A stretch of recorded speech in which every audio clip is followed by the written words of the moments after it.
Madam మరి ఈ జాతకం చూసినప్పుడు మంచి టైం వస్తే మేనిఫెస్ట్ చేస్తే అవుతుందంటారా మరి? తప్పక అవుతుంది. మేనిఫెస్టేషన్ టెక్నిక్స్ కూడా మనం ఏంటంటే మన సనాతన ధర్మంలో చెప్పడం అకార్డింగ్ టు ఆస్ట్రాలజీ లేకపోతే జాతక రీత్యా చెప్పడం ఏంటంటే ఫస్ట్ ఆ ప్లానెట్ యాక్టివేట్ అయిందంటే తప్పక ఏంటంటే ఆ ప్లానెట్కి చేసే పరిహారాలు చేస్తే కనుక రెమెడియల్ మెషర్స్, అది కూడా ఏంటి మనం చెప్పేది జపం మంత్రం లేకపోతే పూజలు ఇవే చెప్తాము. సో లేకపోతే ఒక జెమ్ స్టోన్ కానీ రుద్రాక్ష కానీ ఇవే కదా ఇచ్చేది. సో ఇవన్నీ చూసుకున్నప్పుడు ఏంటంటే మనలో మన కాన్ఫిడెన్స్ పెరుగుతుంది. సో అప్పుడేమవుతుంది, మన గోల్ దిశగా మనం వెళ్తాము. ఆ స్ట్రాంగ్ డిజైర్ అనేది ఇంకా స్ట్రాంగ్ అవుతుంది. ఎప్పుడు మనకి ఆ డిజైర్ స్ట్రాంగ్ అయ్యి మనకి కాన్ఫిడెన్స్ వస్తుందా అంటే, కాన్ఫిడెన్స్ అంటే ఏంటి, తప్పక అది నెరవేరుతుంది అని మనకి ఎప్పుడు అనిపిస్తుందో యూనివర్స్ మనకి సపోర్ట్ ఇస్తుంది. నేను ఇందాక నుంచి అదే చెప్తున్నాను. సో ఆ సపోర్ట్ కూడా ఉంటుంది కనుక తప్పక వాళ్ళు అనుకున్నది 1000 రెట్లు మనం అనుకోని దానికన్నా ఏంటంటే యూనివర్స్ మనకి తిరిగిస్తుంది అనమాట. సో దానికి టైం అనేది వెరీ ఇంపార్టెంట్. మనం జాతక రీత్యా ఎందుకు చూస్తాం, జాతకం ఎందుకు చూస్తామంటే ఎప్పుడు టైం బాగుంది అని చూస్తాం. అలాగే టైం బాగున్నప్పుడు మనం ఏం చేస్తామో అప్పుడు కూడా రెమెడియల్ మెజర్స్ ఇస్తాం. ఎందుకు, బాగున్న టైంకి పాజిటివ్గానే ఉంటుంది, బాగాలేని టైంకి మనం పాజిటివ్గా ఉండాలి కదా. సో ఆ టైం కూడా మనం పాజిటివ్గా తీసుకురావడానికి, పాజిటివ్గా ఉండడానికి రెమెడియల్ మెషర్స్ అనేవి ఇస్తాం. రెమెడియల్ మెషర్స్ ఇచ్చినప్పుడు, ఒక పూజ ఇచ్చినప్పుడు లేకపోతే ఒక జపం ఇచ్చినప్పుడు ఏంటి, ఇది చేస్తే నాకు తప్పక ఆ కోరిక అవుతుంది అనే నమ్మకం వస్తుంది. అంతే కదా. ఎందుకు చేస్తున్నావు, యాంకరింగ్ టెక్నిక్ గురించి కూడా మాట్లాడాం మనం.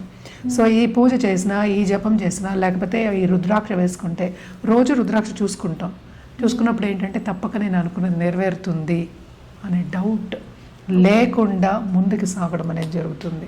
సో తప్పక మేనిఫెస్టేషన్ టెక్నిక్స్కి మన జాతకానికి పొంతన అనేది కనిపిస్తూ ఉంటుందన్నమాట. అది టైం వచ్చినప్పుడే అవుతుంది.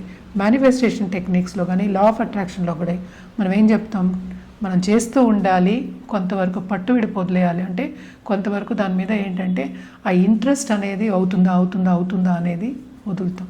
అంటే రిజల్ట్ అనేది కొంతవరకు వదిలేయాలి. వదిలితే యూనివర్స్ మనకే పంపిస్తుంది. అంటే ఏంటి, మన ఫ్రీక్వెన్సీని పెంచుకోవడానికే మనం అవి చేస్తున్నాం. కరెక్ట్. ఫ్రీక్వెన్సీ అంటే ఏంటి, మన గోల్ని గట్టిగా ఆలోచించి మనకు అయిపోతుంది అని ఎప్పుడు మనకి నమ్మకం వస్తుందో అదే ఫ్రీక్వెన్సీ. ఆ ఫ్రీక్వెన్సీని మనం బయటకి వదులుతున్నాం. అంటే మన థాట్స్ని, ఆ ఫ్రీక్వెన్సీ మనకి తిరిగి రిఫ్లెక్ట్ అవుతుంది. కరెక్ట్. ఇంతే కదా. సో ఒక జపం చేసినా, ఒక పూజ చేసినా, లేకపోతే ఒక జెమ్ స్టోన్ పెట్టుకున్నా, ఒక రుద్రాక్ష వేసుకున్నా, లేకపోతే ఇప్పుడు క్రిస్టల్స్ పెట్టుకున్నా, ఏది పెట్టుకున్నా అది చూసినప్పుడల్లా మన గోల్ని గుర్తు చేస్తుంది.